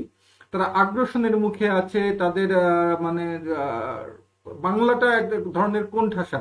এই অবস্থায় দেখা যাচ্ছে যে মূল বাংলার চর্চা যেখানে হয় সেখান থেকে, সেই জায়গাটা থেকে পশ্চিমবঙ্গ দূরে আছে আমাদের। আমি কথা বলতে গিয়ে দেখেছি অনেকেই পশ্চিমবঙ্গে বাংলাদেশের লেখকদের নাম জানেন না, কবিদের নাম জানেন না, তাদের সম্পর্কে জানেন না, তারা কি কাজ করছে জানেন না। এই যে না জানাটা আসলে বাংলাভাষীদের ক্ষতির কারণ হয়ে দাঁড়াচ্ছে কিনা, দিঘা? এখন কিছুটা কমে এসেছে। এটা আসলে আমিও দেখেছি। তা আপনারা আরো বেশি দেখেছেন আপনাদের সময়ে। সেই সময়টা আসলে আসলে বেশি ছিল। তা এখন কিছুটা এখন যে আমাদের ডেভেলপের সাথে সাথে, মিডিয়া ডেভেলপের সাথে সাথে, সামাজিক মিডিয়া এবং বিভিন্ন মিডিয়া ডেভেলপের সাথে সাথে এই জায়গাটা কমে আসছে। কমে আসার কারণে কিন্তু ওই কথাটা বলেছি। ওটা কিন্তু নেগেটিভ অর্থে বললেও কিন্তু আসলের জন্য, আমাদের জন্য ফলদায়ক, পজিটিভ। হ্যাঁ, কারণ হচ্ছে আমি বলেছি যে তেল বাংলাদেশে আগে, বাংলাদেশ থেকে হচ্ছে ভারত থেকে আমরা ভারতে যেয়ে দিতাম, ভারত আমাদেরকে শুরু করছে। এখন আমাদের অনেক কবিকে দেখা যাচ্ছে যে কবি কিংবা যে জায়গায় হোক, সেই জায়গাটাকে তারা এখন হাইলাইটস করছে, করছে না তা নয়। তারা এই জায়গাটা অনুভব করছে। এবং আপনি হয়তো অনেক সাথে কথা বলেও যে দেখেছেন, এবং বড় বড় সাহিত্যিক, কলকাতার বড় বড় সাহিত্যিকরা কিন্তু এক বাক্যে স্বীকার কেটেছেন যে কলকাতা, ঢাকাকে আমরা কেন্দ্র মানছি। এরকম কিন্তু কথা বলে গেছেন, যে তারা, তাদের পুরোধা ব্যক্তিরাও বলেছেন। এবং এখনকার সময়টা কিন্তু তারাও চিন্তা ভাবনা করছেন, তারা ভাবছেন, এবং তারা কিন্তু এখন একটা কম্বিনেশনে এসেছেন। এবং এই দূরত্বটা কমে যাচ্ছে। এবং দূরত্বটা কমে যাওয়ার কারণে আমি মনে করি যে এটা আমাদের একটা পজিটিভ দিক হচ্ছে। আমরা একসাথে কাজ করতে পারবো সামনের দিকে। ধন্যবাদ রিগান ইস্কান্দার। দর্শক, আপনারা শুনছেন রিগানের কথা। এখন আবার রিগান ইস্কান্দারের কবিতায় চলে যাব। তার কবিতার থেকে জেনে নিব তার শব্দ বিপ্লবের কথা। তার দোহশাস্ত্রগুলির থেকে আবার কবিতা শুনতে চাচ্ছি আমরা, রিগান। ধ্রুবশাস্ত্র বলি থেকে না, আমি একটু প্রেমের কবিতা পড়তে চাচ্ছি। বৃহৎ থেকে প্রেম।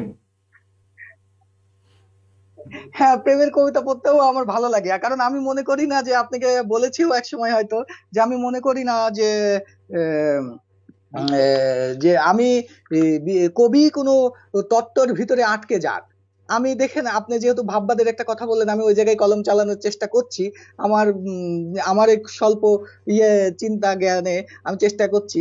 আমি প্রেমের কথা বলি। আমি মনে করি যে বিপ্লবী সে বিপ্লবী, যে প্রেমিক সে প্রেমিক, যে বাউল সে বাউল। কিন্তু একজন কবি একই সাথে বিপ্লবী, প্রেমিক ও বাউল। আমি যদি না, অনুমতি অবশ্যই দেন তাহলে আমি অবশ্যই কয়েকটা প্রেমের অবশ্যই কবিতা অবশ্যই পড়তে পারি। রিগান, আমরা শুনি আপনার প্রেমের কবিতা। ধ্রুবর সাথে প্রেম মিলিয়ে দেখি যে কি অবস্থা। হ্যাঁ রিগান। কবিতার নাম বর্ষি বয়স। তোমায় আমি চেয়েছিলাম গভীর জীবন, হালকা হাতে ফসকে গেল বালক লাটিন। লুডু খেলার ভর দুপুরে শুধু আমায় সাপে কাটে, ভাগ্য লেখা লেপ্টে থাকে মল্লিকাদির যত্ন হাতে।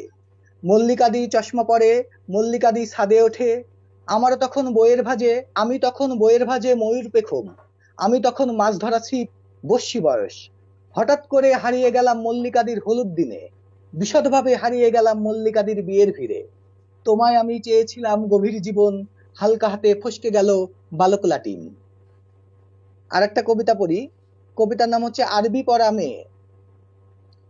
ওগো আরবি পড়া মেয়ে, ওগো আরবি পড়া মেয়ে, মক্তবখানি দাঁড়িয়ে আছে তোমার অপেক্ষায়, মাথায় তোমার ওন্না রাখা, ফেরেশতাদের জিখির মাখা প্রভাত বেলায়। ওগো আরবি পড়া মেয়ে, ওগো আরবি পড়া মেয়ে, আমি রোজ প্রভাতে তোমার নামে পায়রার খোপ খুলি, তোমার কলতলায় ওই অজুর পানি জলধৌত বদনখানি জমজম জমজম কূপ জানে।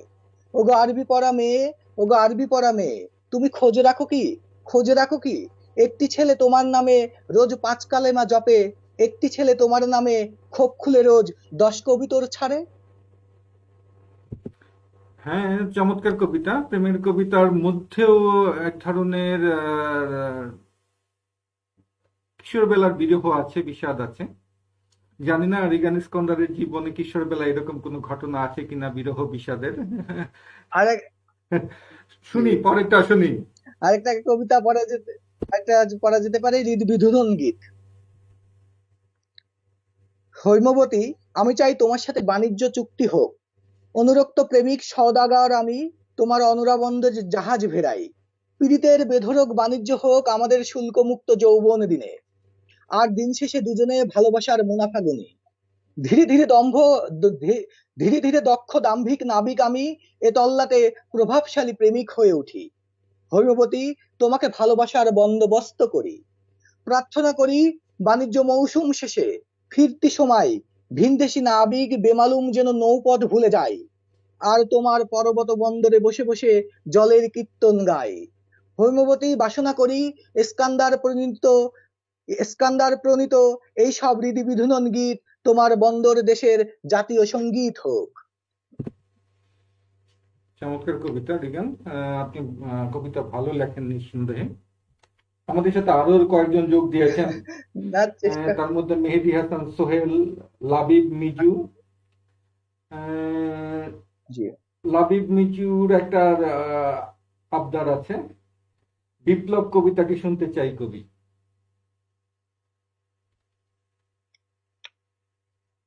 বিপ্লব দর্শকরা শুনতে চাচ্ছেন আর কি, যারা আছেন। আচ্ছা, লাবিব মিজুকে ধন্যবাদ। লাবিব মিজুর জন্য বিপ্লব কবিতাটা। মালিকের টেবিলে যে মিনারেল ওয়াটারের বোতলটা ছিল, ওটা অফিস সহকারী বাড়িতে নিয়ে সরিষার তেল রাখলো কদিন, তারপর ফেলে দিলে বোতলটা ভাঙড়ির দোকান ঘুরে পৌঁছালো শহরের প্যাথোলজি ল্যাবে। আর আমি মূত্র রোগ নিয়ে সেখানে যে হাজির হলাম। ডাক্তার আমার মুত পরীক্ষা করে একজন বড়জুয়া আর একজন সরিষা সহকারী পেটি বর্জুয়ার অতীত খুঁজে পেলেন, আর আমি শালা শ্রমিক বোতল রাষ্ট্রে মুদ ভরে রিপোর্টের অপেক্ষায় সারাটি জীবন। এই কবিতাটা সত্যিই চমৎকার, অনেক কিছু ইঙ্গিত দেয় এখানে। রিগান, এর পরে কি কবিতা হবে? আমি প্রেম আর বিপ্লব নিয়ে আমার যে একটা বাদাবাদি বাজছে, আমি এই বিষয়টা ক্লিয়ার করতে চাই একটা কবিতা। আচ্ছা, শুনছি আমরা রিগান। কবিতার নাম প্রেম ও যুদ্ধ বিষয়ক। একটি রাষ্ট্রের প্রেম ও রণনীতি লিপিবদ্ধের জন্য একজন ব্যক্তিকে দেওয়া হলো 23 বছর, আর ধ্যানমগ্নতার জন্য তাকে পাঠানো হলো একটি পর্বতের গুহায়। 23 বছর পর লোকটি ফিরে এলেন কবি হয়ে, হাতে তার একটি কিতাব। কবির কাছে জানতে চাওয়া হলো রণনীতি। কবি কিতাবটি দেখিয়ে বললেন, এটি যুদ্ধ বিষয়ক, এর প্রতি অক্ষরে আছে রণকৌশল, তবে প্রেমিক না হয়ে এটির পাঠ নিষেধ, কারণ বীরত্বের সাথে প্রেমের সম্পর্ক গভীর। একথা শোনার পর উৎসুক জনতা কবিকে প্রশ্ন করলেন প্রেম বিষয়ক। কবি এবার কিতাব খুলে মেলে ধরলেন সকলের সামনে, সাথে সাথে গ্রন্থের অক্ষরগুলো প্রজাপতি হয়ে উড়ে গেল। সকলেই বললেন, কি এমন যুদ্ধের জায়াত্ত করার আগেই উড়ে যায়? কবি বললেন, যুদ্ধ মূলত একটি কিতাববন্দি বহু অক্ষর, আর প্রেম হলো অক্ষরবিহীন একটি খোলা কিতাব, যেখানে যুদ্ধ কৌশল প্রজাপতি হয়ে উড়ে যায়। অর্থাৎ প্রেমে এ যুদ্ধ হলো নেই। যুদ্ধ, কিন্তু রিগান, প্রেম আর যুদ্ধর। হ্যাঁ, এই প্রেমে তাহলে যুদ্ধ নেই। হ্যাঁ, কিন্তু তো বিশ্বের যত বড় বড় মানে অঘটন ঘটেছে তার পেছনে প্রেমটাও ছিল, কিন্তু অনেক অঘটনের পিছনেও প্রেমটা ছিল। হ্যাঁ, প্রেম থেকে দ্রোহ, বিক্ষোভ, বিক্ষুব্ধতা, ক্রোধ, হিংসা, এই প্রতিহিংসা, কবিতায় সবকিছু প্রেম থেকেই ঘটেছে কেন? কাকন ভাই, এই কবিতায় একটা একটা কবিতায় লাইন বলেছি যে যুদ্ধ, ওই বইটি হলো যুদ্ধ বিষয়ক, তবে প্রেমিক না হয়ে এটির পাঠ নিষেধ, কারণ বীরত্বের সাথে প্রেমের সম্পর্ক গভীর। আর সেই কথাই তো বলছি আমি, যে বীরত্বর কথা যখন আসে তখনই যুদ্ধের কথা আসে। বীরত্বের প্রশ্নটা যুদ্ধের প্রশ্নে, প্রেমের প্রশ্ন বীরত্ব লাগে না। প্রেমের প্রশ্ন লাগে আকুলতা, আবেগ, অন্য কিছু। প্রেম যখন জিতে নিতে হয় জি, তখন হয় যুদ্ধ। হ্যাঁ, তোর সারা বিশ্বে জি, এরকম অঘটন কিন্তু প্রেমের কারণেই ঘটেছে, অনেক অঘটন, রিগান। জি, জি, জি, ইতিহাস তাই তাই বলে। বলে। তো আর পরবর্তী কি শুনবো? এরপরে কি শুনছেন? আমার একটা প্রিয় কবিতা আছে, আমার একটা প্রিয় কবিতা, নদীকে আমি মা বলে শুনি। ডাকি। একদিন একটা নদী এসে আমাকে বলে, তোমার চোখ দুটো দাও তো, চোখের ভেতরে ঢুকি।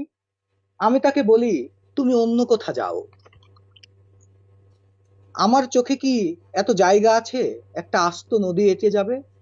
এ কথা শুনে নদীটি কাঁদতে কাঁদতে চলে যায়। এ ঘটনার পর জলের অভাবে আমার বাকিটা জীবন আর ফুলে ফলে ভরল না। আর সন্তানের কথা ভাবতে ভাবতে আম্মা বাকিটা জীবন শুধু চোখের জল ফেলতে লাগলেন। আম্মার কান্না দেখে আমি চুপ মেরে থাকতাম আর ভাবতাম, আম্মার চোখ কত গভীর, আম্মার দুই চোখে এত জল কোথা থেকে আসে। মৃত্যুর আগে একদিন আম্মা জানিয়েছিলেন, আমার তাড়িয়ে দেওয়া অসহায় নদীটির দুঃখ দেখে আম্মা নাকি নদীটিকে তার দুই চোখে আশ্রয় দিয়েছিলেন। সেই থেকেই দুঃখ আমার সহোদর, নদীকে আমি মা বলে ডাকি। বলার কিছু নেই। যাই হোক, রিগান, আরো একটু কথা বলি শব্দ বিপ্লব সম্পর্কে। এই যে যে আপনি শব্দ বিপ্লব থেকে বের হয়ে আসি, যে আমাদের যে সমাজের যে আজকে অবস্থা, এই অবস্থার পেছনে যে মানে সামাজিক শৃঙ্খলা আপনাদের ভেঙে পড়ছে, আমরা সমাজ আহ, সমাজের থেকেও অসামাজিক হয়ে উঠছি, এই যে যে অবস্থাটা, এই অবস্থাটার মূল জায়গাটা কোথায় বলে আপনি মনে করেন একজন কবি হিসাবে, বিজ্ঞান? এটা আমার কাছে একদম সহজ হিসাব। জ্ঞান চর্চার জায়গাটা আমাদেরকে, মানে সঠিক জ্ঞানের জায়গাটা থেকে আমরা সরে যাচ্ছি, একাডেমিক শিক্ষা আমাদেরকে সরিয়ে দিচ্ছে, আমাদেরকে জীবন যাপন আমাদেরকে সরিয়ে দিচ্ছে। চিন্তা করেন যে যে ছেলেটা, যে বন্ধুটা ডাক্তার হচ্ছে, যে বন্ধুটা ইঞ্জিনিয়ার হচ্ছে, না ইঞ্জিনিয়ার ডাক্তার এগুলো আমাদেরকে প্রয়োজন আছে, এগুলো আমাদেরকে প্রয়োজন নাই তা না। আমি একসময় ফার্মেসি পড়তাম, আমাকে সত্যি কথা আমি ব্যক্তিগতভাবে বলি, আমাকে দেওয়া হতো, শীট দেওয়া হতো, প্রাইভেট ইউনিভার্সিটিতে শীট দেওয়া হয়। শীট মানে লেকচার দেওয়ার পরে শিক্ষক যেটা দিলেন সেই কাগজটা দুই তিন পাঁচ পাঁচ কপি থাকে, এবং সেটাকে মনিটর হচ্ছে ফটোকপি দিত। এই কয়জন আছিস ইউনিভার্সিটিতে? 30 জন আছি, 30টা ফটোকপি মারো। 30টা দেওয়া হলো এবং 30টা যেভাবে ফটোকপি মারা হলো, 30টা ছেলে ঠিক ওইভাবে মুখস্থ করে এসে লিখে দিত। এবং যে এইভাবেই ভালো লিখতে পারতো সে ফার্স্ট, তারপরটা সেকেন্ড, তারপরটা থার্ড। তা আমি আমি আমার আমার প্রজ্ঞা, আমার জ্ঞান, আমার মেধা হয়নি, আমি পরবর্তীতে সে সাবজেক্টটা ছেড়েছি। তো এই যে আমাদের শিক্ষা ব্যবস্থা এমন একটা অবস্থানে নিয়ে যাচ্ছে, আমরা যদি প্রথম শিক্ষাটাই নিতাম যে সদা সত্য কথা বলো, মিথ্যা বলো না, এই একটা কথা যদি আমরা শিখতে পারতাম, আমি মনে করি ব্যক্তিগতভাবে এই একটা শিক্ষা যদি আমরা নিতে পারতাম একাডেমিক বইয়ের বাইরে, তাহলে আমাদের অনেক সমস্যার সমাধান হয়ে যেত, আমাদের দেশ অনেক এগিয়ে যেত। কিন্তু না, আমরা সেই শিক্ষাটাকে একাডেমিক বাইরের বাইরে আমরা একটা শিক্ষাকে ধারণ করছি না। আমাদেরকে আমাদেরকে সেই শিক্ষার দিকে অগ্রসর হতে হবে, আমাদেরকে প্রজ্ঞাবান হওয়া ছাড়া কোনো বিকল্প নেই। আমরা যদি চিন্তা করি, আজ আজ আমাদের দেশে দুর্নীতি হচ্ছে, আজ আমাদের দেশে বিভিন্ন রকম ক্রাইসিস দেখা দিচ্ছে, এই সমস্তর মূলে কিন্তু আমাদের প্রজ্ঞা চর্চাটার অভাব হয়ে যাচ্ছে। আমাদের দেশে অনেক বই পুস্তক হচ্ছে, আমাদের দেশে অনেক জ্ঞানী জন্মাচ্ছে, একাডেমিক জ্ঞানী জন্মাচ্ছে। আমি মনে করি সে একাডেমিক জ্ঞানী, তার সে সেক্টরে তিনি কিন্তু ভালো করছেন, করছেন না তা না, সে সেক্টরে কিন্তু ভালো করছেন, কিন্তু ওভারঅল সমাজ যখন আমাকে বিবেচনা করতে হবে, তখন আমাকে একজন প্রজ্ঞাবান হতে হবে। আমাদেরকে একজন যখন প্রজ্ঞাবান হতে পারবো, তখন আমি কিন্তু বলতে পারবো যে আজকে আমি যে প্রেসক্রিপশনটা করলাম, যে একজন অসহায়ের জন্য আমি 300-500 টাকা নিচ্ছি, ঠিক আছে, কিন্তু অভাবী যে লোকটা আছে তার জন্য কিন্তু আমি 100 টাকায় এই প্রেসক্রিপশনটা দিয়ে দিচ্ছি। আমি নিজেও দুদিন আগে ডাক্তারের কাছে গিয়েছিলাম, যাওয়ার পরে আমি দেখলাম যে একজন দাঁড়িয়ে খুব রিকোয়েস্ট করছে, তার চেয়ে ছাড়টা হলো না। তো এই যে আমাদের যে শিক্ষা ব্যবস্থা, এবং আমি আরেকটা জিনিস খুব ভালোভাবে দেখেছি, আমি ফলো করলাম, যে একজন ব্যক্তির তার টাকা সে কিছুটা কম কিংবা কিছুটা দিয়ে কম দিয়ে চলে গেছে, তো যে বাইরে যে যে ব্যক্তিটা টাকা নেয় এবং দেয়, ডাক্তার তার উপরে খুব রাগ করছেন এবং তাকে খুব বকছেন যে কেন এই কাজটা হলো। হ্যাঁ, ব্যাপক উত্তেজিত ডাক্তার। তো এই যে আমাদের দেখেন, তিনি তার নামের শেষে অনেক ডাক্তার, অনেক বাংলা চুয়াডাঙ্গায় বসে ডাক্তারি করছেন, তার মানে তাই নয় যে তিনি চুয়াডাঙ্গার ডাক্তার, তিনি বাংলাদেশের বড় বড় বাইরেরও বাইরে বড় বড় ডিগ্রি নিয়ে এনেছেন এবং পড়াশোনা এদিক থেকে। একাডেমির তার মানে দেখেন আমি একটু মাঝখানে হ্যাঁ, কথা বলি, রিগান। একাডেমির কথাটা যখন আসলো তখন আপনি খেয়াল করেছেন কিনা, ক্রিয়া ভিত্তিক যে শব্দার্থ কোষের রচয়িতা কলিম খান, উনি কিন্তু বলছেন যে একাডেমি মূলত গাধা তৈরি করে। ওনার কিন্তু সরাসরি কথা, বা রবি চক্রবর্তী, দুইজন যুগ, জি জি জি হ্যাঁ, জি। ওনারা দুইজনই বলছে একাডেমি মূলত আম- গাধা তৈরি করে। হ্যাঁ, যার আমি আমি আমি আমার থেকে একটা মজার জোক করবো, আমি একটা জোকস বলবো, আচ্ছা, শুনি শুনি ইচ্ছা শুনি করছে। শুনি রিগান। আমি তো অনার্স প্রথমে ফার্মেসিতে ছেড়ে দিলাম, তো পরবর্তীতে আমি বাংলা আমার খুব প্রিয়, তা আমি চাকরির পাশাপাশি বাংলাটা শেখার জন্য আমি বাংলায় ভর্তি হয়েছিলাম, তো আমি পাশও করেছি। তো যেদিন আমি পাশটা করলাম, সেদিন আমি লাইটে লাইটের আলোতে আমি সার্টিফিকেটটা একটু উঁচু করে দেখার চেষ্টা করলাম, যে এতদিন পর সার্টিফিকেটটা পেলাম, একটু দেখি। যে দেখছি যে ওখানে একটা ছাগলের ছবি দেওয়া, কাগজের ভিতরে ছাগলের ছবি দেওয়া। তা আমি বুঝলাম যে ভালো, ঠিকই করেছে, কারণ এই আমরা যে ছাগল তৈরি হয়েছে, ছাগলের ছবি সহ সার্টিফিকেট দিয়েছে। এবং কারণটা কেন ছাগলের ছবি আপনাকে কেন দিয়েছে আমি আপনাকে এবার ব্যাখ্যা করি। কারণটা হচ্ছে, ওইটা হচ্ছে লেদার দিয়ে তৈরি, সার্টিফিকেটটা যাতে নকল করতে না পারে, জাল না করতে পারে, সেজন্য এটা হচ্ছে গোট লেদার। হ্যাঁ, লেদার দিয়ে তৈরি করছে, যে স্পষ্ট আকারে ছাগলের ছবি। তার মানে আমার মনে হলো যে ছাগলই বানিয়ে আমার হাতে সার্টিফিকেট ধরিয়ে দিয়েছে, বাস্তব কথা। রিগান, আমরা শেষের দিকে আমরা আরো দুটো কবিতা শুনি।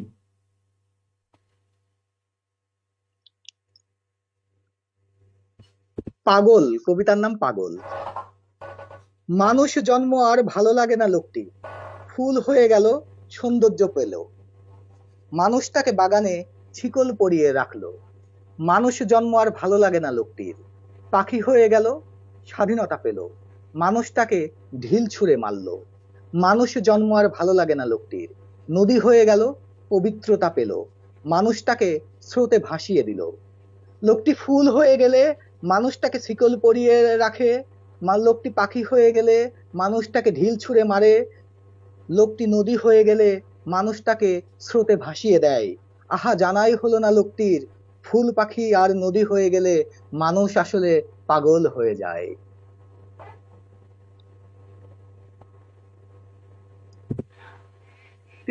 এই তো কবিতা, আর এই আর নিয়েই তো আর কবিতা, আরেকটা এই আরেকটা চিন্তা, শুনি রিগান, শেষ সময় আরেকটা শুনি, তারপর আলাপে ফিরে গিয়ে আমরা বিদায় নেওয়ার কথা বলি দর্শকদের কাছ থেকে। রিগান, আরেকটা কবিতা শুনি। মানুষ নিয়ে আমার ভাবনাটাও প্রচুর, আমি মানুষ নিয়ে ভাবতে পছন্দ করি। কি এই মানুষ, কেন এই মানুষ, কেন আমরা কবিতা লিখছি, কি ভাবছি, চিন্তা, আমার এই জায়গাটা যেন খুব আমাকে টাচ করে। তো এই বিষয়গুলো আসলে, তো আমি মনে করি কবিতা হচ্ছে প্রজ্ঞার খেলা। আমি যেটা করছি সেটা হচ্ছে একটা খেলা খেলছি, যেটা নিয়ে আমি প্রজ্ঞার খেলা খেলতে ভালোবাসি, তাই আমি এই সময়টাকে আমি প্রজ্ঞার খেলা খেলি। তো সেখান থেকে মানুষ নিয়ে আমার আসলে একটা বিশাল চিন্তা, বিশাল ভাবনা, আমি এটাকে আমার ভাবনার ভিতরে সবসময় যেন কেন এসে যায়। আমি একটা কবিতা পড়ি, পাগল কবিতাটা ওইভাবেই লেখা। তো আরেকটা কবিতা পড়ি, সাপ।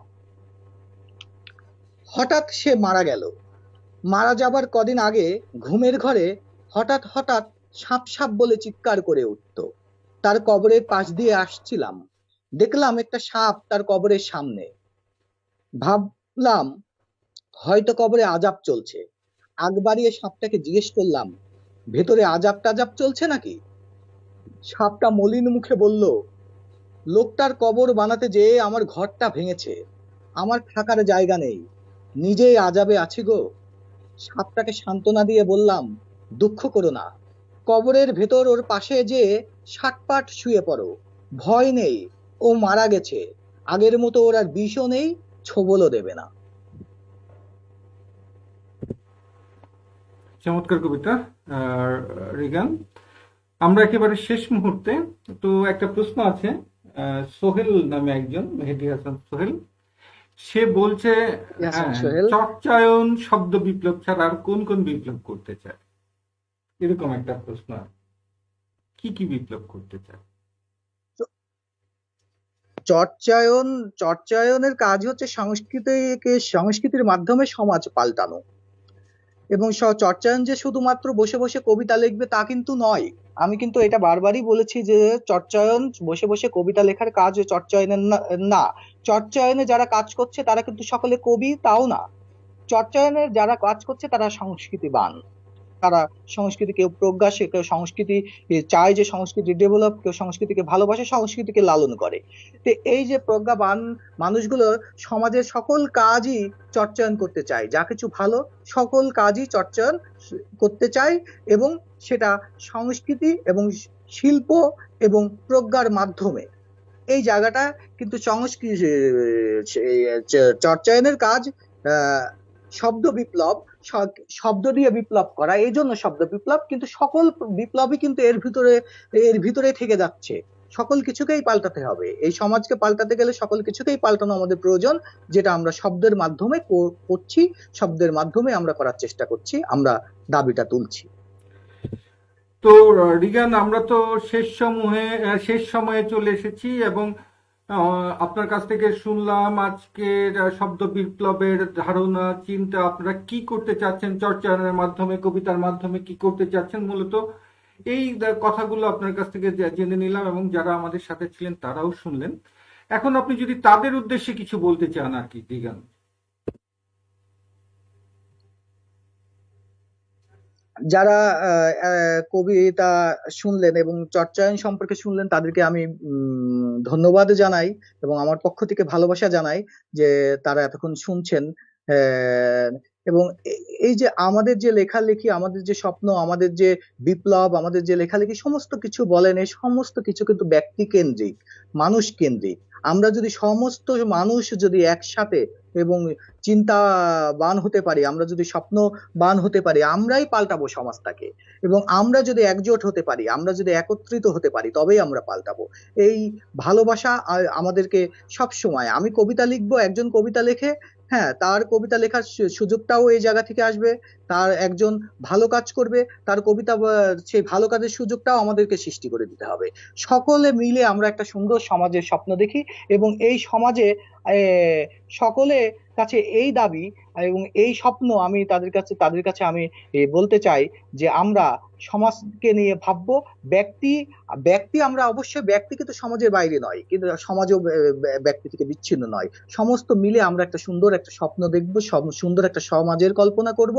এই নিয়ে আমি তাদেরকে এই স্বপ্ন দাবি রেখে এবং নিজেও এই স্বপ্ন লালন করে আমি তাদেরকে ধন্যবাদ জানাই। এবং সেই সাথে আপনাকেও ধন্যবাদ জানাই, আড্ডাকেও ধন্যবাদ জানাই যে চর্চায়ন সম্পর্কে, কবিতা সম্পর্কে আমাকে কিছু বলার সুযোগ করে দেওয়ার জন্য। এত সুন্দর একটা অনুষ্ঠান আপনি করছেন, এর জন্য আপনার কাছে কৃতজ্ঞ। ধন্যবাদ রিগান ইস্কান্দার। আমরা চেষ্টা করছি, এই অনুষ্ঠানটা শুরু হওয়ার কথা ছিল আরো বছর দুয়েক আগে, নানা কারণে এটা শুরু হয়নি। প্যান্ডেমিকটা হয়তো আমাদের এই সুযোগটা আরেকটু এগিয়ে দিয়েছে, কিন্তু আমাদের ছিল, আপনিও তাকে চিনেন, কবি রোমান জাহান। আমি এবং রোমান জাহান নিয়ে চিন্তা করছিলাম যে হ্যাঁ, এরকম একটা অনুষ্ঠান শুরু করার, এবং এই অনুষ্ঠানের জন্য এখন যে শুরুটা, সেটা অনেকটা রোমানের প্রেরণাতেই বা রোমানের উৎসাহতেই করা। আমি যে না, আমার ব্যস্ততার ফাঁকে ফাঁকেও যে আমি আমাদের পরিচিত যারা আছে, যারা লিখেন, এবং বিশেষ করে যারা প্রচার বিমুখ, তাদের সাথে আমরা কথা বলতে বেশি আগ্রহী, যে যারা একটু প্রচারের বাইরে থাকতে চান, যারা সত্যিকার অর্থেই চর্চা করে যান, যাদের ভিতরে প্রদর্শনবাদিতা নেই, তাদের সাথে কথা বলতে ইচ্ছুক। দর্শক, আমরা এমন মানুষই খুঁজে আনছি যারা মূলত প্রচার বিমুখ, যারা সাহিত্য সংস্কৃতি চর্চা করেন, যারা নিজেদের প্রকাশ করতে চান না, কাজের মাধ্যমে প্রকাশ করতে চান, প্রদর্শনবাদিতা যাদের ভিতরে নেই, এমন মানুষজনকেই আমরা খুঁজে খুঁজে আনছি এবং কথা বলার চেষ্টা করছি। এবং আমাদের পরিচিত জনের মধ্যে অনেকে এমন আছে, তাদের সাথেও আমরা যোগাযোগ করছি। তাদের আমাদের যারা পরিচিত আছেন, যারা লিখছেন, তাদের সাথে কথা বলে আমরা আমাদের গণ্ডির বাইরে হয়তো যাব, অন্যদের সাথেও কথা বলবো। সে পর্যন্ত আপনারা এই অনুষ্ঠানের সাথে থাকবেন। আড্ডা উইথ কাকন রেজা আপনাদের চেষ্টা করবে আপনাদের সাহিত্য এবং সংস্কৃতি এবং যে কোনো বিষয়ের ব্যাপারগুলো আপনাদের সাথে শেয়ার করতে, আপনাদের সাথে কথা বলতে এবং অন্যদের ভাবনা আপনাদেরকে জানাতে। ধন্যবাদ সবাইকে, ভালো থাকবেন। আর রিগান ইস্কান্দার, আপনাকেও ধন্যবাদ, অসংখ্য ধন্যবাদ আমাদের সাথে থাকার জন্য, আমাদের সময় দেওয়ার জন্য। আপনাদের শব্দ বিপ্লব সফল হোক সেই কামনা করছি। ধন্যবাদ আবার। জি, আপনাকেও ধন্যবাদ, ভালোবাসা।